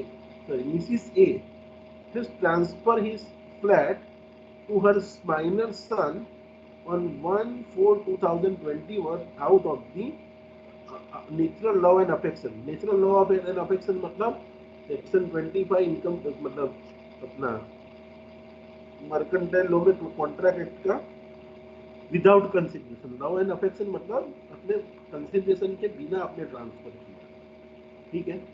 now flat was let out on the same date and rental income from the flat is 10,000 per month. Compute the income in respect of the minor child to be included in the hands of Mr. A and Mrs. A under section 64 subsection A1, assuming that Mr. A's total income is higher than Mrs. A's total income before including the income of minor child. એટલે એક વસ્તુ તો sure છે, એક વસ્તુ તો sure છે કે અહીંયા શું થશે કે ઇન્કમ કોની ઇન્કમમાં ક્લબ થશે માઇનર ચાઇલ્ડની income it will be club in the income of it will be clubbed in the income of the mister A.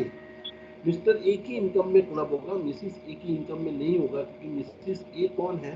Mrs ए जिसकी इनकम कम है।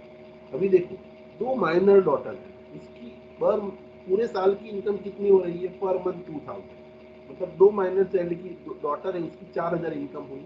देखो आपको मैंने यहाँ पे क्या पढ़ा है, माइनर चाइल्ड की इनकम जब ऐड करते हो 1500 का एग्जाम्पशन मिलेगा, मतलब पर माइनर चाइल्ड 1500 का एग्जाम्पशन मिलेगा। तो आपकी दो माइनर चाइल्ड है तो उसमें से 1500 के मल्टीप्लाई बाय 2 300 का एग्जाम्पशन मिलेगा, मतलब दो माइनर चाइल्ड की जो डॉटर्स है उसकी 4000 इनकम में से 3000 तो एग्जाम्प्ट हो जाएगी। तो टैक्सेबल कितनी होने वाली है? 1000। तो हमें टैक्सेबल कितना है पहले वो देख लेते हैं। तो ये जो माइनर डॉटर्स है उसकी दोनों की मिला के 4000 इनकम में से 3000 एग्जाम्प्ट हो जाएगा, 1000 उसके कोई एक पैरेंट में ऐड होगा। ये टैक्सेबल इनकम कितनी वो हमने देख लिया पहले 1000। अभी देखो माइनर सन की कितनी इनकम है, तो वो पर मंथ एनम 1200 कमा रहा है। ठीक है, तो 1200 में 1500 तक का तो एग्जाम्पशन मिलता है, मतलब पूरा 1500 में से 1200 एग्जाम्प्ट हो, मतलब 1500 तक एग्जाम्प्ट है। और ये माइनर चाइल्ड की इनकम पर एनम कितनी है? सिर्फ 1200, तो 1200 का एग्जाम्पशन मिल जाएगा सेक्शन 10 सब सेक्शन 32 के हिसाब से, तो ये भी एग्जाम्प्ट हो जाएगा।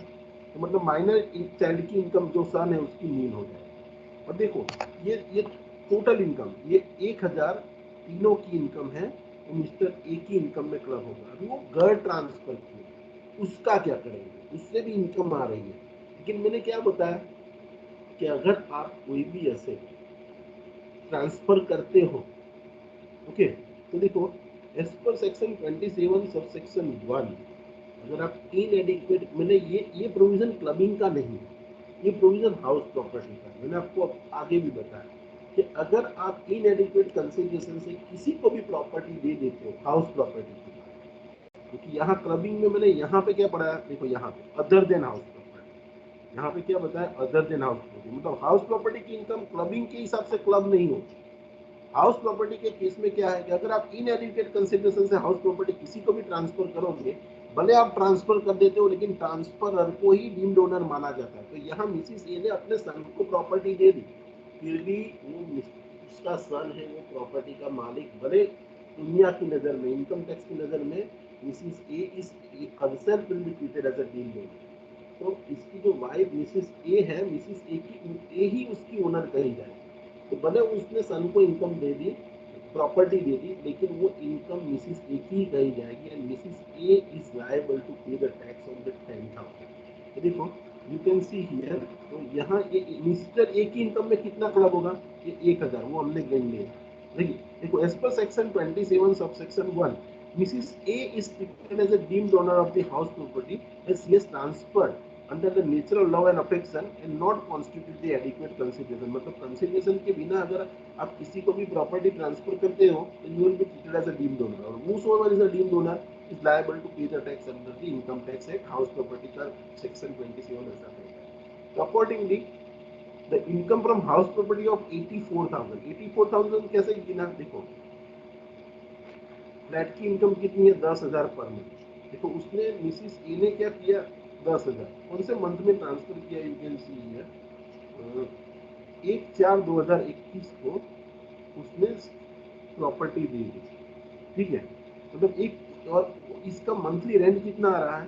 ठीक है 10,000, 10,000 इज अ रेंट। ठीक है, तो 10,000 is a rental income that son is receiving.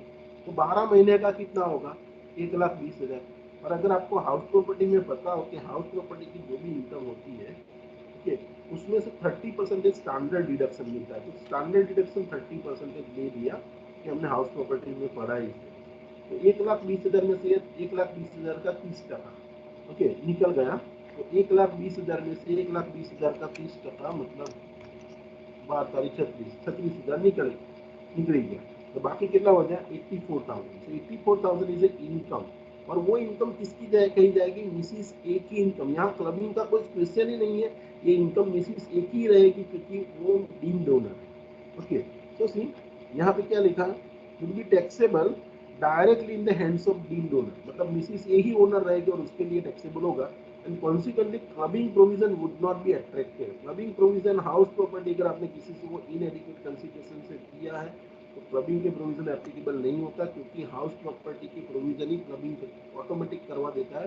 अगर आप हाउस प्रॉपर्टी इनएडिक्वेट कंसिडरेशन से करते हो तो whosoever is a transferor will be treated as a deemed owner, so no clubbing is required. પેલા ટ્રાન્સફર કર્યા પછી પછી તમે ઓનર રહેશો, જે ઓનર છે is liable to pay the tax. तो यहाँ Mrs A is liable to pay the tax on 84,000. No clubbing is required.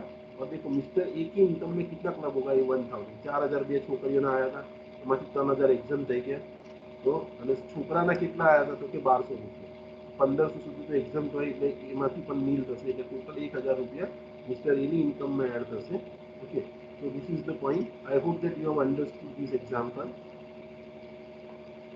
समझ में आया आपको ये example? Hello? Yes, sir. Yes, sir. Okay. Yes, Yes, sir. sir. Let us see. Yes. Okay. Let us see the next example. The following details are furnished in respect of Mr. X and his family members. Okay. Determine the gross total income. देखो आपको थोड़ा detail में income दी है कि income as a child film artist. देखो इसका जो चाइल्ड है माइनर चाइल्ड, ये 60,000 रुपया कमा रहा है। ओके, तो माइनर चाइल्ड इज अर्निंग, देखो वो अपनी स्किल यूज कर is earning the income by using the skill. Just minute, हाँ बोल रही हाँ 9.5 जो से समझ में नहीं। सो सी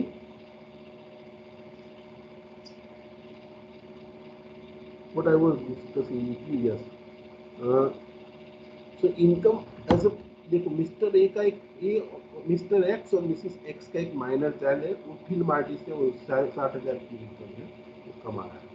अभी बिजनेस इनकम किसको, देखो बिजनेस में लॉस हुआ है मिस्टर एक्स को 40,000। The salary from the X limited in which mister x hold 25,000 voting power, मतलब उसका सब्सटेंशियल इंटरेस्ट है मिस्टर एक्स का, और वहां से सैलरी मिल रही है किसको, मिसिस एक्स को 30,000। ठीक है।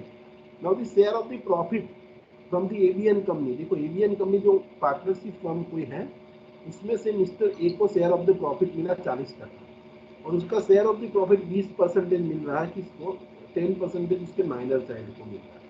अभी कमीशन मिल रहा है एबीएन कंपनी से किसको, क्योंकि मिसिस एक्स को मिल रहा है। और इंटरेस्ट की इनकम मिस्टर ए को होती है 8,000, मिसिस एक्स को, मिस्टर एक्स को हो रही है 8,000, मिसिस एक्स को हो रही है 5,000, और 4,000 रुपये माइनर चाइल्ड को हो रही है।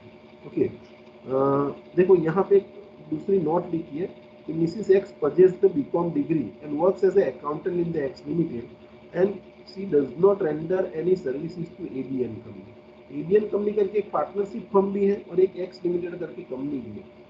तो एक्स लिमिटेड कंपनी में मिसिस एक्स वर्क कर रही है और उसके पास बीकॉम की डिग्री भी है और वो अकाउंटेंट भी है, मतलब यहाँ पे क्लबिंग या रेम्यूनरेशन का तो नहीं है क्योंकि उसके पास डिग्री है, भले उसके हस्बैंड का सब्सटेंशियल इंटरेस्ट है। लॉजिकली अगर डिग्री नहीं होती तो 30,000 मिस्टर एक्स की इनकम में क्लब हो जाता, क्योंकि ये एक्स लिमिटेड में मिस्टर एक्स का सब्सटेंशियल इंटरेस्ट है। लेकिन यहाँ पे क्या हो रहा है कि उसके पास डिग्री है तो ये इसका क्लबिंग नहीं होगा, 30,000 इनकम मिसिस एक्स के लिए ही टैक्सेबल रहेगी। ठीक है। अभी interest received by Mrs X from the investment of ₹40,000 gifted by mister x, मतलब देखो मिस्टर एक्स ने कुछ पैसे मिसिस एक्स को दिए 40,000 रुपया, और वो 40,000 में से उसने क्या किया, इन्वेस्टमेंट किए, और इन्वेस्टमेंट से इनकम आ रही है। देखो मैंने आपको थोड़ी देर पहले ही बताया कि अगर आप असेट जो है वो इनकम पे इनकम जनरेट करता है तो नॉट टैक्सेबल होगा। और ये तो तीन मनी जैसा हुआ, तीन मनी से अगर आपकी वाइफ असेट बाय करती है और इसमें से इनकम जनरेट होती है तो it is not taxable in the hands of transfer. तो ये मिस्टर एक्स की इनकम में ये 5,000 में मिसिस एक्स का क्लब नहीं होगा। तो मतलब दो चीज़ तो क्लियर हो गई कि ये 30,000 भी क्लब नहीं होगा और ये 5,000 भी क्लब नहीं होगा। ठीक है। और देखो यहाँ पे मैंने आपको जो भी क्लबिंग बताया ना, ये सब्सटेंशियल इंटरेस्ट वाले में, वो क्लबिंग किस चीज़ के लिए बताया, I would talk you about the remuneration. Remuneration means a salary. Now this is the commission given. In this example, commission word is here. So now the commission is clubbed or not, that we have to see. So see, commission will club. The commission is also a kind of a remuneration. Rental commission पर, तो it will get clubbed in the income of mister X. तो पहले हमें क्या करना है, देखिए हमें ये माइनर चाइल्ड की इनकम इसमें ऐड होगी, वो हमें देखना है, ठीक है। फिर मिस्टर एक्स की जो इनकम है और मिसिस एक्स की इनकम, ओके। तो देखो मिस्टर एक्स का ही सब्सटेंशियल इंटरेस्ट है, ओके। तो सब्सटेंशियल इंटरेस्ट मिस्टर एक्स का है, तो ये मिसिस एक्स की जो भी इनकम क्लब हो सकती है वो यहाँ पे हो सकती है। लेट अस सी, देखो ये सिर्फ सैलरी की इनकम है 30,000। तो पहला पॉइंट हमने देखा सैलरी, तो सैलरी की इनकम एक्स लिमिटेड को मिसिस एक्स को मिलती है। इसके अंदर मिस्टर एक्स का सब्सटेंशियल इंटरेस्ट है, लेकिन मिसिस एक्स के पास बीकॉम की डिग्री है, तो सैलरी की इनकम मिसिस एक्स की गई जाएगी, तो किसी की इनकम में क्लब नहीं होगी। तो ये क्लबिंग यहाँ एप्लीकेबल नहीं होगा। तो हमने सैलरी की इनकम मिसिस एक्स की वो हमने लिख दी, ठीक है। अभी बिजनेस की बात करें तो मिस्टर एक्स का खुद का बिजनेस का लॉस कितना है, 40,000। यहाँ उसकी इनकम हम लिख देते हैं 40,000 मिस्टर एक्स की इनकम। और इसका जो सन है वो 40, देखो ये इनकम वो कैसे अर्न कर रहा है, ये इनकम माइनर चाइल्ड कैसे अर्न करता है, ये इनकम तो एग्जाम्प्टिव होती है, टैक्सेबल नहीं होती है, क्योंकि ये इनकम किसी के क्लब में, किसी की इनकम में क्लब नहीं होने वाली है। मैरिज मतलब पेरेंट्स की इनकम में क्लब नहीं होगी, ये माइनर चाइल्ड की इनकम कही जाएगी। तो यहाँ हम 60,000 लिख देंगे, देखो इस पर कोई टैक्स नहीं पे करेगा, उसके पास पैन कार्ड ही नहीं है।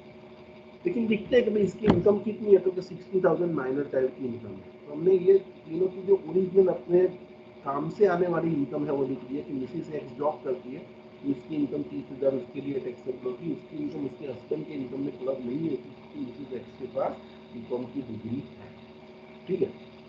मिस्टर एक्स बिजनेस कर रहा है, तो उसकी इनकम तो उसकी रहेगी।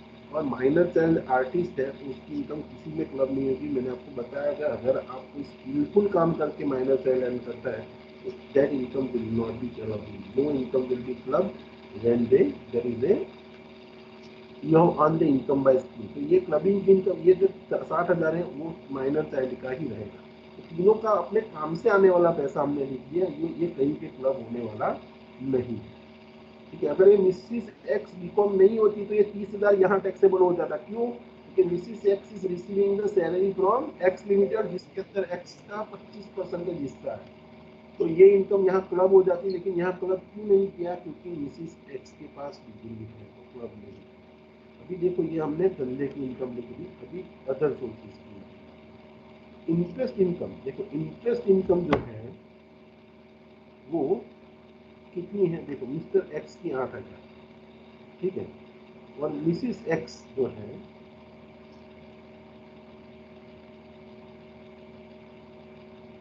ओके, मिसिस इंटरेस्ट इनकम, जो इंटरेस्ट इनकम है, तो इंटरेस्ट इनकम कहाँ से आ रही है,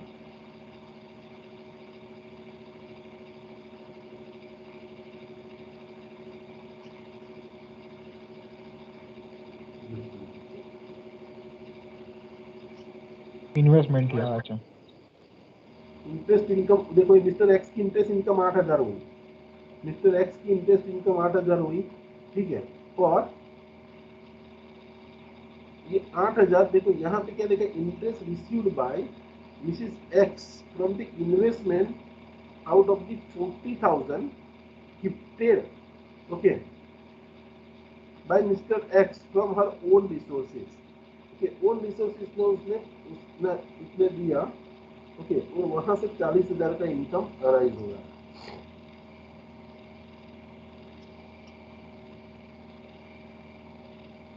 ओके।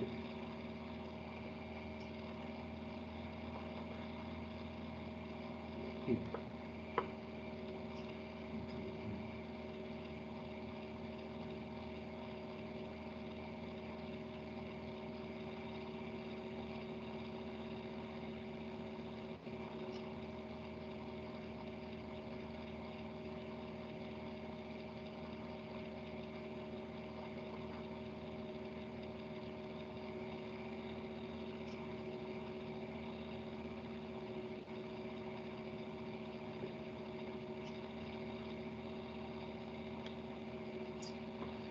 देखो ये कैसे क्लब किया है, मैं आपको एक्सप्लेन करता हूँ। देखो मिस्टर एक्स जो है, इसको अपने धंधे में तो क्या हुआ है, लॉस हुआ है, ठीक है। यहाँ पे पिन मनी शब्द यूज नहीं किया. You can see here the money is gifted. Okay, you have gifting the money, you have gifted the money to the Mrs X, और मिसिस एक्स ने ये पैसा मिस्टर एक्स से लिया है. तो यहाँ पे आपने क्या किया, आपकी प्रॉपर्टी है उसका स्वरूप चेंज कर दिया. ये वाला पॉइंट यहाँ है, ये वाला change in identity. Mister x ने 40,000 मिसिस एक्स को दिया और वो 40,000 मिसिस एक्स ने कहाँ करा दिया, इन्वेस्टमेंट. ओके, देखो यहाँ असेट से असेट जनरेट नहीं हो रही, यहाँ आपके पास रिसोर्स थे उससे असेट जनरेट हो रही. सपोज मैंने अपनी वाइफ को डिबेंचर दिए और डिबेंचर से इंटरेस्ट आ रहा है, तो interest will be clubbed in mind, लेकिन वो इंटरेस्ट का पैसा बचा रही है और उससे उसने दूसरे शेयर बाय किया और वहां से डिविडेंड आ रहा है, तो वो उसकी इनकम कहीं जाए. लेकिन मैंने दिए हुए पैसे से उसने सपोज डिबेंचर बाय की है और वहां से वो इंटरेस्ट आने का कहीं, तो that is clubbed in my income. उसने प्रॉपर्टी का सिर्फ स्वरूप चेंज कर दिया. मैंने उसको कैश दी, उसने उसको एफडी कर दिया और वहां से इंटरेस्ट आ रहा है, तो that obviously that income will be clubbed in my. अभी देखो ये जो मिस्टर ए जो है उसको, if you can see here, mister A को धंधे में से तो लॉस हुआ, तो उसके पास रिसोर्सेज क्या बचे, क्योंकि 80,000 उसके पास रिसोर्सेज होता है. देखो ये 8,000 मिस्टर ए का जो खुद का इनकम है, ये तो आपने यहाँ टैक्सेबल कर दिया. तो अपने पास रिसोर्सेज 80,000 थे, उसमें से उसने 40,000 वाइफ को दिया और वाइफ है अर्न्ड द इंटरेस्ट, तो वो प्रपोर्शन में मिस्टर ए के इनकम में क्लब होगा. तो देखो यहाँ पे क्या किया, तो 5,000 इंटरेस्ट है, उसमें से मिस्टर ए ने 80,000 में से 40,000 दे दिया. The 50% of this 5,000 will be clubbed in the income of Mrs. X. Okay, मतलब उसने टोटल रिसोर्सेज में से 50% रिसोर्सेज दे दिए मिसिस एक्स को, और मिसिस एक्स ने वो पैसा इन्वेस्ट किया और वहां से मिला. तो मिसिस एक्स को जो भी इंटरेस्ट मिला है, ओके, उसका ये इनकम 64 सबसेक्शन 1 के हिसाब से टैक्सेबल होगा प्रोपोर्शनेटली. सेक्शन 64 सबसेक्शन 1 के हिसाब से ये टैक्सेबल हो जाएगा. यहाँ पे कोई जगह पे ये प्रोविजन नहीं लिखा है और ये पिन मनी भी नहीं है, ध्यान रखें. ठीक है, तो ये इनकम प्रोपोर्शनेटली यहाँ ऐड की गई है. तो देखो ये मिस्टर ए का खुद का इंटरेस्ट और मिसिस ए को जो इंटरेस्ट मिला है, वो इंटरेस्ट कहाँ से आया, क्योंकि उसने मिस्टर एक्स के रिसोर्सेज से एक इंटरेस्ट कमाया. 40,000 उसको गिफ्ट में मिला. ओके, एंड देखो ओके ओके ओके ओके, ये 80,000 नहीं है. देखो यहाँ सॉरी पॉइंट मैंने अच्छे से पढ़ा नहीं, latest I would like to explain. तो यहाँ पे क्या लिखा है, लेटेस्ट लिखा, interest received by Mrs X from the investment of rupees 40,000 gifted by mister X in 40,000 from her own resource. मतलब देखो मिसेस एक्स ने कोई जगह पे 80,000 रुपया इन्वेस्ट किया, वो सिंपल सा पॉइंट है. 80,000 रुपया इन्वेस्ट किया और ये 80,000 पे उसको कितना इंटरेस्ट मिला, she has received the interest of rupees 8,000. Okay sorry, she has earn the interest of rupees 5,000. In 5,000 जो है वो इंटरेस्ट आया, उसमें से 40,000 रुपया तो मिस्टर एक्स का है. टोटल 80,000 में से 40,000 मिस्टर एक्स के, 40,000 उसके खुद के हैं. मतलब 2,500 इंटरेस्ट मिस्टर एक्स के रिसोर्सेज से जनरेट हुआ है, दूसरा 2,500 इंटरेस्ट जो है मिसिस एक्स के रिसोर्सेज से जनरेट हुआ है.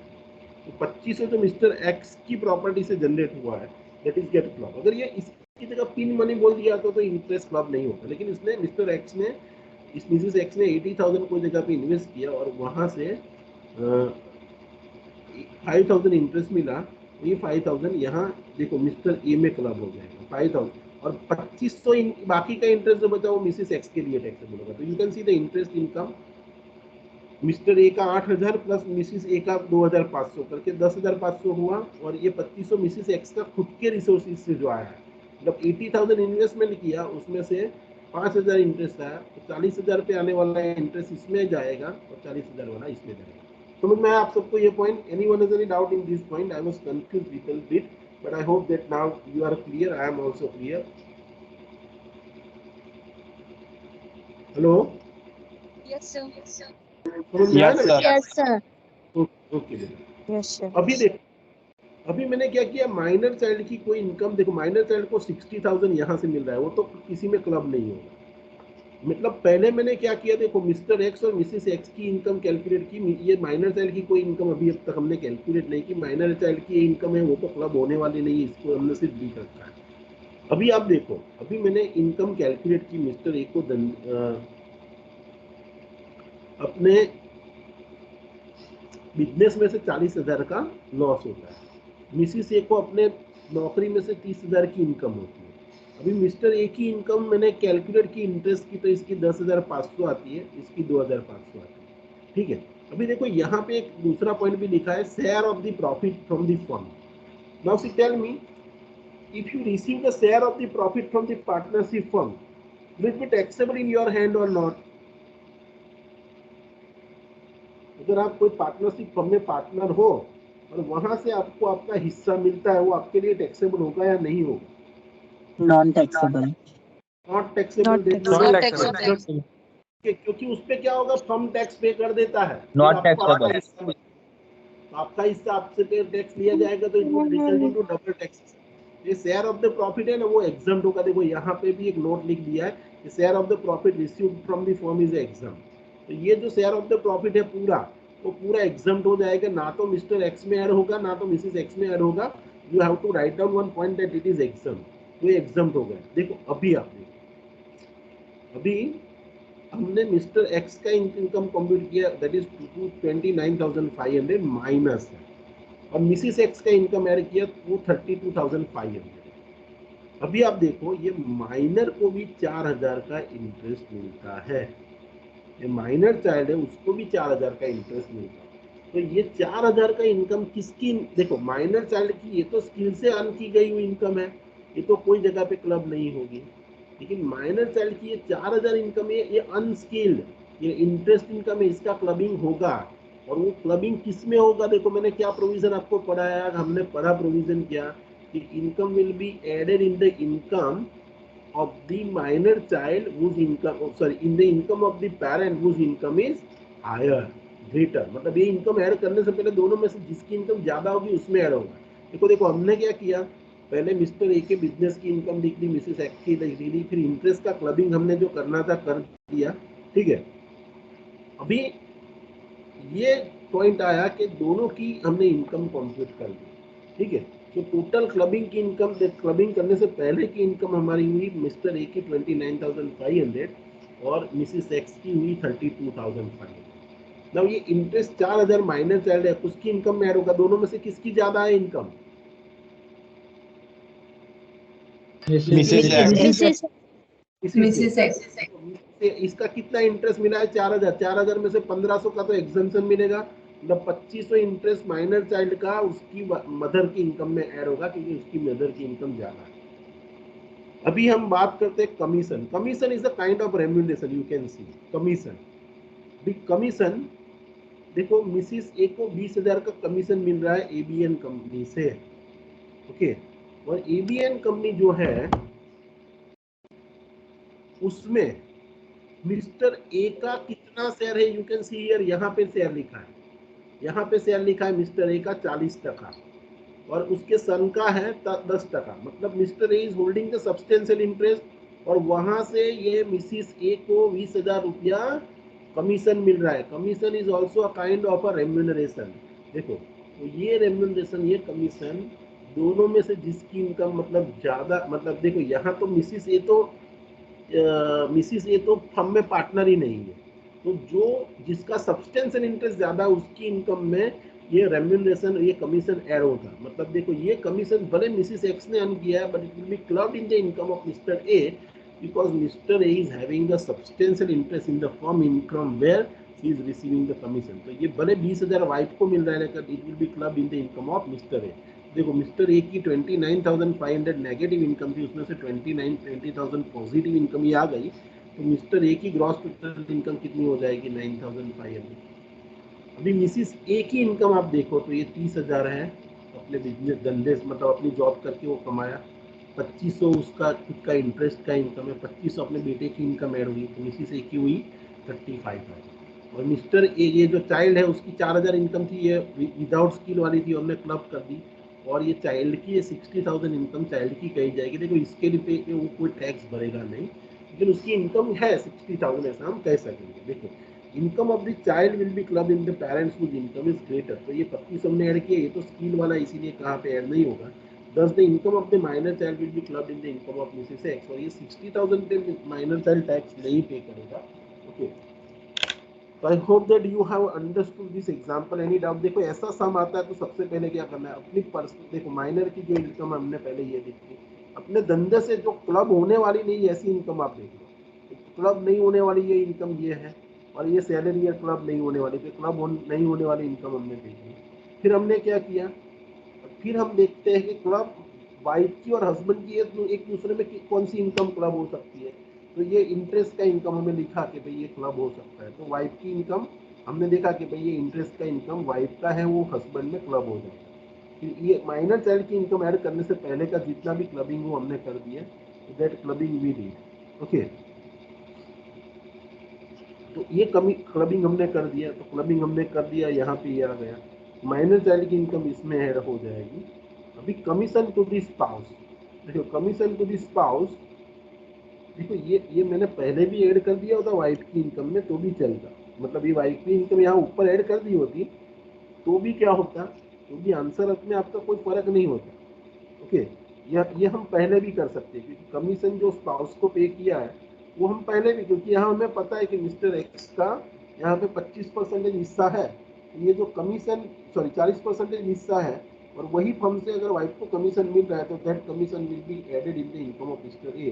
तो मिस्टर ए की इनकम हमने पहले भी ऐड कर दिया था, तो 40,000 प्लस 20,000, तो यहाँ 20,000 ही होता, और इसका इनकम 32,500 है, तो माइनर की इनकम तो उसकी माँ की इनकम में ही जाती। ओके, तो ये पहले करो या बाद में करो इससे कोई फर्क नहीं पड़ता। Okay, I hope that you have understood this example. Any doubt, any question in this example? Sir yes sir अगर यहाँ पर अगर स्पेक्युलेटिव बिजनेस लॉस होता तो वो इनकम फ्रॉम अदर सोर्सेज के सामने सेट ऑफ नहीं हो सकता, तब इसकी क्लबिंग के लिए इनकम 10,500 लेते कि 29,500 लॉस ही लेते? वो अलग से दिखाते बेटा, वो अलग से दिखाते। ओके, लेकिन वो टोटल इनकम करके तो देखने का ना, वो set of is all together different, लेकिन टोटल इनकम गिनते हैं हस्बैंड की सपोज, तो टोटल करके देखने का हस्बैंड और वाइफ का किसका हायर, वो कर चेक करने के लिए आप बोल रहे हो ना। हाँ सर। तो पहले टोटल करके देख लेंगे। ठीक है, वो स्पेक्युलेटिव नॉट स्पेक्युलेटिव यहाँ पे नहीं देखना है, वो सिर्फ सेट ऑफ के लिए नेक्स्ट ईयर कैरी फॉरवर्ड हो जाता है। लेकिन यहाँ पे तो उसके बिजनेस कौन सा है वो देखने की जरूरत नहीं, बिजनेस इनकम है, अपने दोनों का इनकम का टोटल करके देखो। ठीक है, और ऐसे करके आप कर सकते हो। With this your this chapter clubbing of income is over. I hope that you have understood this properly. देखो ऐसा एग्जाम्पल एग्जाम में आ सकता है, अच्छे से कर लेना। कुछ नहीं समझ में आया तो ये रिकॉर्डिंग आप बाद में देख लेना। और दूसरी एक चीज़, मैंने ये पेपर चेक किया ना, तो मैंने ऑब्जर्व किया कि the format in which we are solving the example, if you follow this format it would be easy for you. Okay, otherwise आप अपने हिसाब से फॉर्मेटिंग करोगे तो क्या होगा कि आप भी एग्जाम में फॉर्मेट वो टेबल ड्रॉ करने में कंफ्यूज हो गए। देखो मैंने आपको ऐसा एक दो एग्जाम्पल किया, वही दो एग्जाम्पल वही इसके जैसे ही एग्जाम में आने वाले, तो इसको ही आप बार बार करो, है ना। डोंट वेस्ट योर टाइम कि भाई मुझे प्रोविजन आता है सम देखવાની જરૂર નથી, પણ ના, તમને એક વખત પ્રેક્ટિસ તમે કરી લો। ओके, और स्पेसिफिकली ये जो यूनिट 3 है उसमें छोटे छोटे सम्स आने वाले, तो जितने भी सम्स करा है you recover it again and again. Okay, so ये I hope that you have understood all this. Yes, sir. Yes, sir. Okay, now Yep. just minute, let me stop this recording just a minute। ठीक है, ये recording मैंने बंद कर दिया। ठीक है, अभी देखो ये मैंने आज